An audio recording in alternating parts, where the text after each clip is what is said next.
Hello guys, আসসালামু আলাইকুম। কেমন আছেন সবাই? তো একটা কমেন্টে রিপ্লাই নিয়ে আসছি। আমি একটা ভিডিও পোস্ট করেছি, এক টুকরা জমি কিনেছি। আল্লাহ তাআলা আমাকে সামর্থ্য দিয়েছেন এবং আমার স্বপ্ন পূরণ করেছেন। তো সেই ভিডিওটাতেই একজন কমেন্ট করেছেন আপু, কুইন সাইমা। কিন্তু আপু, তোমাদেরও তো সুন্দর একটা বাড়ি আছে। হ্যাঁ, আলহামদুলিল্লাহ, আমাদেরও অনেক সুন্দর একটা বাড়ি আছে।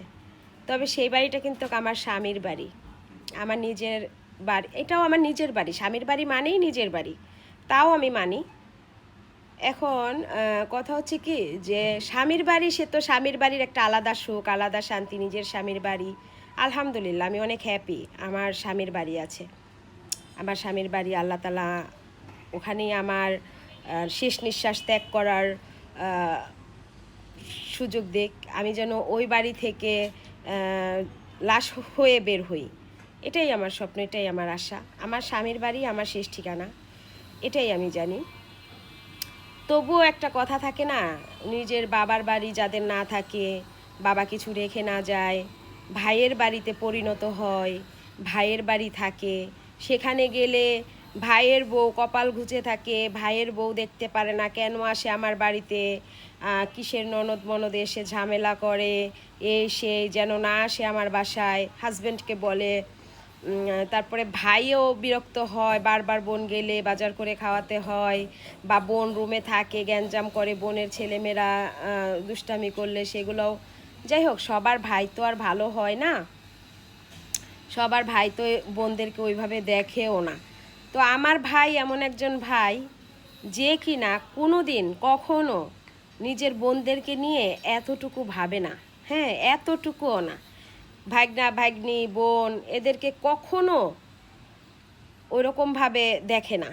আমার ভাই কখনো বোনদেরকে নিয়ে একটুখানিও ভাবে না যে আমার বোন কোথায় যাবে, আমি তো ভাই, আমি ছাড়া ওদেরকে কে দেখবে।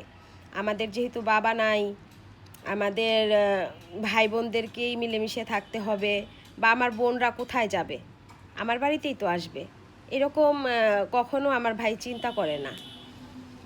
আর যাইও না, ওরকমভাবে ভাইয়ের বাড়িতে যাওয়াও হয় না। মনে অনেক কষ্ট, অনেক কষ্ট থেকে সারা জীবনের একটা স্বপ্ন ছিল যে ভাইয়ের বাড়িতে, আমার ভাই না মানে একটু থেকে ওটুক হলে আমার বাড়িতে আসবি না, কার বাড়িতে আসছোস, এটা কার বাড়ি, এটা কি তোর বাপের বাড়ি, কেন আসছোস, এ বাড়িতে আসবি না, এরকমভাবে বলে দেয়। খুবই কষ্ট লাগে তখন। তো খুব একটা স্বপ্ন ছিল। আর স্বামীর বাড়িতে স্বামীর সাথেও দুই কথা কাটাকাটি হলে, বা আসে না যে ঝগড়া লেগে যায়, তর্ক হয়ে যায়, তখন না ওই স্বামীটাও হচ্ছে বলে দেয়, চলে যাও, ঠিক আছে, আমাকে ছেড়ে চলে যাও, আমার বাড়ির থেকে বের হয়ে যাও। বলে, ঝগড়ার ক্ষেত্রে হলেও কিন্তু দুই একবার বলে। তখন নিজেকে না খুব অসহায় লাগে, যে আসলে আমার খুব বাড়ি নাই, আমি কোথায় যাব। স্বামী বের করে দিলে, স্বামীর বাড়ির থেকে ঝগড়া লাগার পর স্বামী যদি বলে চলে যেতে, আমি কোথায় চলে যাব। আমার ভাইয়ের বাড়িতে তো আমি যাই না, আমার তো বাবার বাড়ি নাই, আমি কোথায় যাব।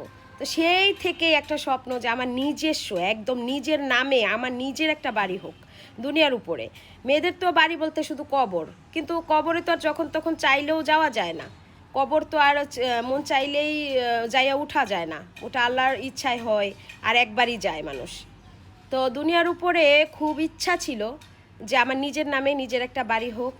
সেই বাড়িতে আমি যখন যে দাঁড়াবো, তখন যেন কেউ বলতে না পারে আমার বাড়ির থেকে বের হয়ে যাও, বা আমার বাড়িতে আসছো কেন। আমি যুগের পর যুগ দাঁড়িয়ে থাকলেও যেন কারো কপাল ঘোচানো দেখতে না হয়। এটাই তো, আল্লাহর কাছে শুক্রিয়া, আলহামদুলিল্লাহ। আল্লাহ আমাকে এক টুকরো জমি দান করেছে দুনিয়ার উপরে।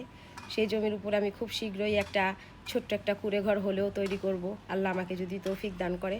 সবাই আমার জন্য দোয়া করবেন। আর আমি এই কুঁড়ে ঘরটা আমার একমাত্র কন্যাকে দিয়ে যাব, আমার এই রাজকুমারী, আমার পুতুল মামুনি। আমি এটা ওকে দিয়ে যাব, যেন আমার মতো আমার মেয়েরও একটা নিজের বাড়ি থাকে, একটা নিজের ঘর থাকে। আমার ছেলেকে আমি এটা দিব না, কারণ ছেলের বাবারও যা আছে ওটা তো ছেলের বাড়ি হবেই না। কিন্তু এই বাড়িটা, এই জমিটা আমি আমার মেয়ের জন্য রেখে দিয়ে যাব ইনশাল্লাহ। সবাই দোয়া করবেন, ঠিক আছে।